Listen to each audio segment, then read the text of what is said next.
अखंड हिंदुस्थानाचे आराध्य दैवत आणि स्फूर्तिस्थान श्रीमंत श्री छत्रपती शिवाजी राजे महाराजांना त्रिवार मानाचा मुजरा। सर्व शिवभक्तांना आणि प्रत्येक मराठी माणसाला शिवजयंतीच्या शिवमय शुभेच्छा। कोणाचा जन्म कोणास काय देऊन गेला माहित नाही, पण माझ्या शिवरायांचा जन्म आम्हा स्वराज्य देऊन गेला। शिवराय सांगायला सोपे, ऐकायला सोपे, शिवरायांचा जयघोष करणे सुद्धा सोपे, पण कठीण आहे ते शिवराय अंगीकारणे। आणि हीच खरी काळाची गरज आहे, शिवरायांचे विचार आचरणात आणण्याची। त्यासाठी जाणून घ्या स्वराज्य म्हणजे काय, जाणून घ्या शिवविचार काय होते। महाराजांच्या कार्याच्या उत्तुंगतेची कल्पना येण्यासाठी स्वराज्यपूर्व काळ जाणून घेणे तेवढेच आवश्यक आहे। अत्यंत प्रतिकूल परिस्थितीत स्वराज्य स्वप्न पाहणे व ते पूर्ण करणे ही एकच महत्वाकांक्षा उरी बाळगून लहान वयातच राजांनी तोरणा घेऊन स्वराज्याचे तोरण बांधले। परंतु स्वराज्य पूर्वकाळ असा नव्हता।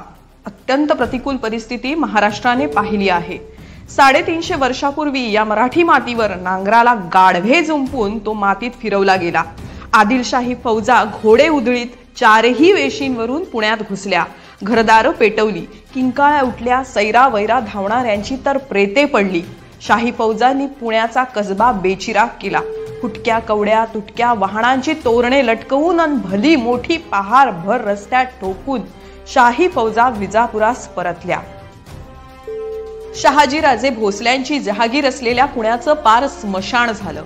अशीच 6 वर्ष लोटली आणि 6 वर्षानंतर पुण्यात शहाजीराजांची राणी आणि मुलगा मावळी घोडस्वारांच्या तुकडीनिशी प्रवेशले। काळ होता इसवी सन 1637 चा। पुणे भकास होतं। 10-5 घरं जीव धरून जगत होती। पुण्याची झालेली दैना पाहून आऊसाहेबांचं काळीच करपलं। पुण्याच्या मालकिणीला राहण्यापुरतीही स्वतःची ओसरी उरली नव्हती। झांबरे पाटलांच्या वाड्यांच्या वळचणीला या राजगृहिणीला बिराड थाटावं लागलं। पण त्या क्षणाला जिजाऊ साहेबांच्या व्याकुळ काळजातून अबोल संकल्प उमलू लागले, या पुण्याचं आणि परगण्यांचं रूपांतर आम्ही करू। झालं।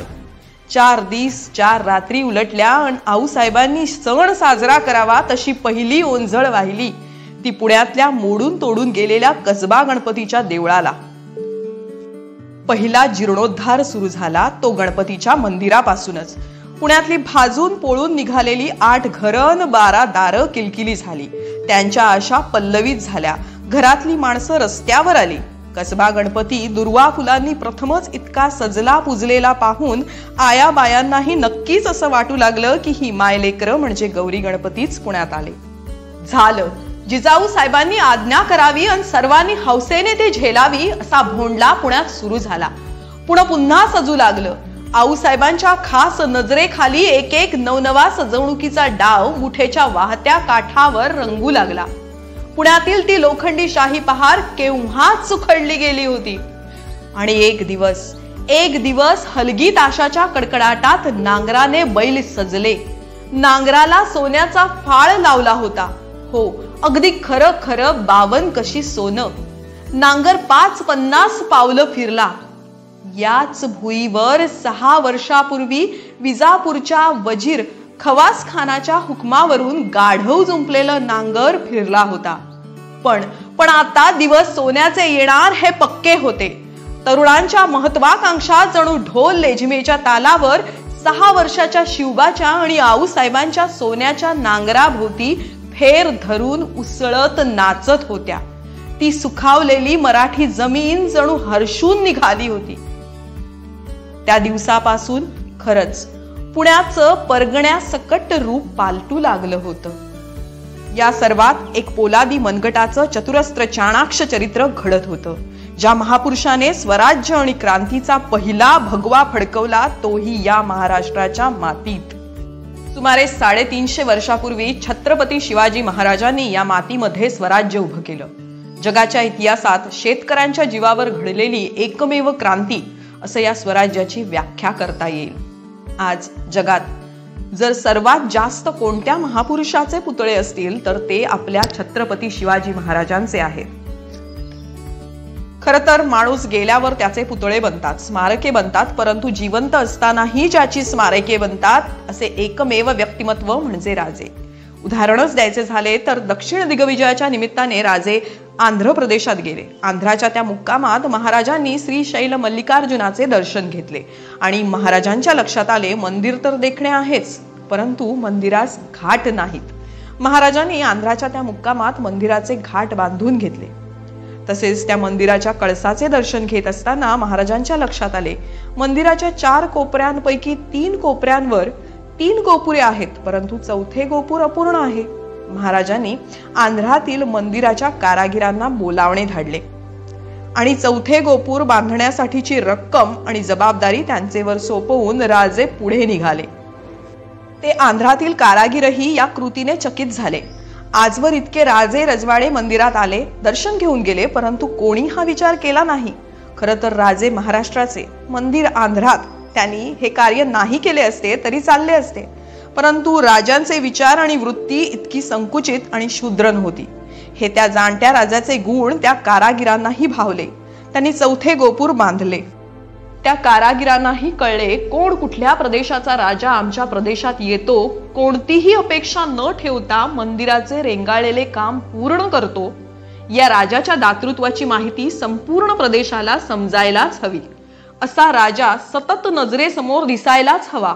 म्हणून त्या कारागिरांनी चौथ्या गोपुरात श्री छत्रपती शिवाजी महाराजांचीच मूर्ती बसवली आणि हे झाले आपल्या राजांचे पहिले स्मारक. सन 1678 मध्ये दक्षिण दिग्विजयानंतर महाराष्ट्रात परतत असतानाच कर्नाटकातून जात असताना गदग प्रांतातील बेलवाडी म्हणून एक ठाणे होते. या ठाण्याचा ठाणेदार आदिलशाहीमध्ये सरदार होता. तो युद्धात मरण पावला होता. त्यामुळे तेथील कारभार त्याची पत्नी मल्लव्वा देसाई या पाहत होत्या. महाराजांचे सरदार सखोजी गायकवाड यांना वाटले सर्वच काबीज केले आहे तर हे एक एवढे ठाणेही काबीज करूच की. तो थोड्या सैन्यासह बेलवाडीवर चालून गेला, पण मल्लव्वा जिद्दी होत्या. त्यांनी दादाजींचा म्हणजे सखोजी गायकवाडांचा सणकून पराभव केला.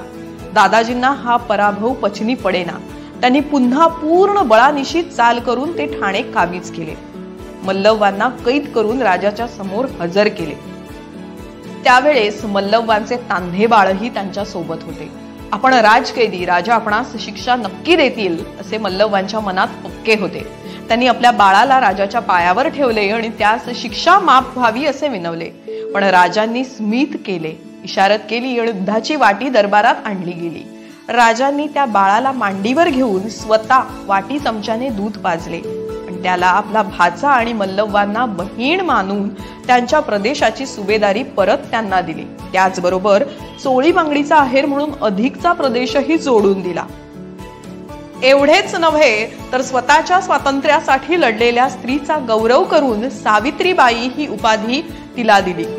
या प्रसंगाने भारावून गेलेल्या सावित्रीबाईंनी राजाची महती जगास कळावी म्हणून 3 दगडी शिल्पे बनवून घेतली. त्यात संपूर्ण प्रसंगाचे वर्णन व प्रसंगाचे चित्र कोरले आहे. आजही कर्नाटकातील धारवाड जिल्ह्यात यादवाड गावातील मारुती मंदिरात ही इतिहासाची साक्षीदार ठरलेली दगडी शिल्पे आपणास पाहावयास मिळतात. हे झाले राजांचे जिवंतपणीचे दुसरे स्मारक. जैसी नीती तैसी कृती असे होते महाराज. स्त्रियांच्या प्रतीचा आदर राजांच्या अनेक कृतीतून दिसून आला आहे. परस्त्री माता भगिनीप्रमाणे हेच संस्कार राजाने आपल्या स्वराज्यास दिले. बोले तैसा चाले त्याची वंदावी पाऊले अशी कृती होती महाराजांची. काही माणसे पराक्रमी असतात तर काही माणसे चारित्र्यवान असतात. प्रत्येक पराक्रमी व्यक्ती चारित्र्यवान असेलच असे नाही, किंवा चारित्र्यवान व्यक्ती ही पराक्रमी असेलच असे नाही. पण जो पराक्रमी आहे आणि पराकोटीचा चारित्र्यवान आहे असा महापुरुष एकच, छत्रपती शिवाजी महाराजच. हे सर्वात मोठे वैशिष्ट्य आहे माझ्या राजाचे. एवढेच काय तर आसाम मधील ब्रह्मपुत्रेच्या खोऱ्यात असलेल्या गुवाहाटी राज्याचा राजा ओहम याच्या राज्याचाही ताबा घेण्याचा मुघलांचा बेत होता. पण त्याच्या एका सेनापतीने हा डाव उधळून लावला.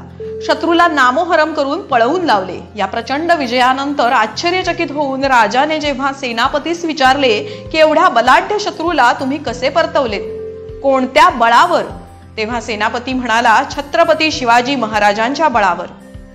होय, या युद्धासाठी ओहम राजाच्या त्या सेनापतीने छत्रपतींचे मार्गदर्शन पत्राद्वारे घेतले होते. तशी योजनाबद्ध युद्धरीती आखून त्याने हा प्रचंड विजय मिळवला होता. त्या संबंधीची पत्रे आजही उपलब्ध आहेत. अशा माझ्या राजाची कीर्ती सर्वदूर पसरली होती. हे सर्व महाराजांनी स्वतःच्या कर्तृत्वाने स्वबळाने मिळवले होते. महाराजांनी महाराष्ट्र धर्म जाणला होता. येथे धर्म म्हणजे विवेकाने अविवेकावर केलेली मात, म्हणजेच धर्माने अधर्मावर केलेली मात. परकीयांच्या बेमालूल छळ आणि अत्याचाराने त्रस्त झालेल्या सर्वसामान्य जनतेला न्याय मिळवून सुखी करण्यासाठी आणि अन्यायाचा परिपात करण्यासाठीच राजांनी स्वराज्य स्थापले. यातही राज्याचं नाव काय तर स्वराज्य. कारण प्रत्येकास त्याचे स्वतःचे वाटावे, आपले वाटावे ही आपुलकीची भावना. भाषेच्या प्रश्नपत्रिकेत व्याकरणात एक प्रश्न असतो. त्यात वर्तमान काळातील वाक्य भूतकाळात रूपांतरित करावयाची असतात किंवा भूतकाळातील वाक्ये भविष्य काळात बदलायची असतात. आपण तसे करतोही. प्रश्नपत्रिकेतील वाक्याचा काळ उत्तर पत्रिकेत बदलून लिहितोही. पण प्रत्यक्ष जीवनात मात्र असे करता येत नाही. भूतकाळात घडलेली घटना वर्तमानात कितीही प्रयत्न केला तरी बदलता येत नाही. तेव्हा यश प्राप्त करायचे असेल तर नियोजन हवेच. हे महाराजांच्या यशस्वी कारकिर्दीतूनच शिकता येते. महाराजांच्या प्रत्येक यशस्वी मोहिमेचे रहस्य होते यशस्वी नियोजन. अफजल खानाचा कोथळा काढून खानास ठार केल्याची कथा आपण सर्वच जाणतो. परंतु त्याला मारण्याचे नियोजन 1 वर्ष पूर्वीच खान मोहिमेवर निघतानाच स्वराज्यात झाले होते. स्वराज्यावर चालून येणाऱ्या या शत्रूला तर मारायचाच, पण याला आधी मनाने मारायचा हे आधीच ठरले होते. खान मोहिमेवर निघाला तेव्हा त्याचा हत्ती मेला आणि खानाची सेना आणि स्वतः खान मनाने खचला. कारण त्या काळी मोहिमेवरील सरदाराचा हत्ती मरणे म्हणजे मोठा अपशकुन मानत होते. झाले. खानाच्या सैन्याचे मनोधैर्य ढासळले आणि पुढील इतिहास आपण जाणतो. यात खानाचा हत्ती मेला, कारण याचेही नियोजन झालेच होते. 40,000 सैन्य घेऊन खान दिल्लीतून दक्षिणेत शिवाजीला संपवण्यासाठी आला होता. परंतु प्रत्यक्ष शिवाजींच्या भेटीवेळी खानासोबत होते फक्त 4 लोक. कारण होते राजांचे नियोजन. आणि गडाखाली असलेल्या 4,000च्या फौजेचा फज्जा महाराजांच्या ताज्या दमाच्या फौजेने उडवला. त्यात त्यांना 2,000 घोडी हाती पडली. आता याचे काय करायचे असा प्रश्न तुम्हा आम्हाला पडला असता. पण ते राजे होते. त्यांनी आधीच घोडदळासाठी 2,000 मावळ्यांना प्रशिक्षण देण्यास सुरुवात केली होती. हे घोडे त्या कामी आले, कारण त्यांचे ठरले होते. यालाच म्हणतात नियोजन. 10 नोव्हेंबर 1659 रोजी दुपारी 2 वाजता खानाला मारले. त्यानंतर मुघल सैन्याला पळवून लावले आणि 2,000 घोडी, मुघल सैन्याने आणलेला दारुगोळा, तोफा, तलवारी, हत्ती सर्व लष्करात जमा झाले. स्वराज्याचे बळ वाढले, वैभव वाढले, यश मिळाले. आता काय? सेलिब्रेशन. इथे मुद्दाम एक गोष्ट सांगावीशी वाटते. थोड्याशा यशानंतर आपण अतिउत्साहात येतो आणि सेलिब्रेशन करू लागतो आणि विसरतो अंतिम ध्येय. पण महाराजांचे असे नव्हते. त्यानंतर लगेच 11 नोव्हेंबर 1659 रोजी राजे नवे घोडदळ घेऊन निघाले पुढच्या मोहिमेला. वाई प्रांत काबीज केला. बघता बघता सातारा घेतला. कोल्हापूर स्वराज्यात जमा केले आणि 1 डिसेंबर 1659 रोजी पन्हाळ्यावर भगवा फडकला.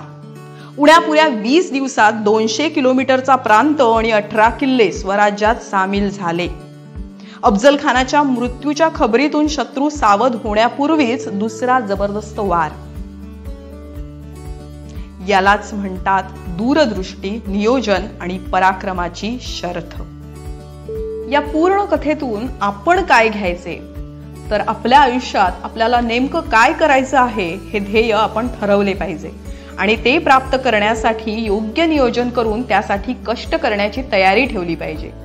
थोड्याशा यशाने हुरळून न जाता अंतिम ध्येय गाठेपर्यंत संयमाने मार्गक्रमण करत राहिल्यास यश नक्की मिळते.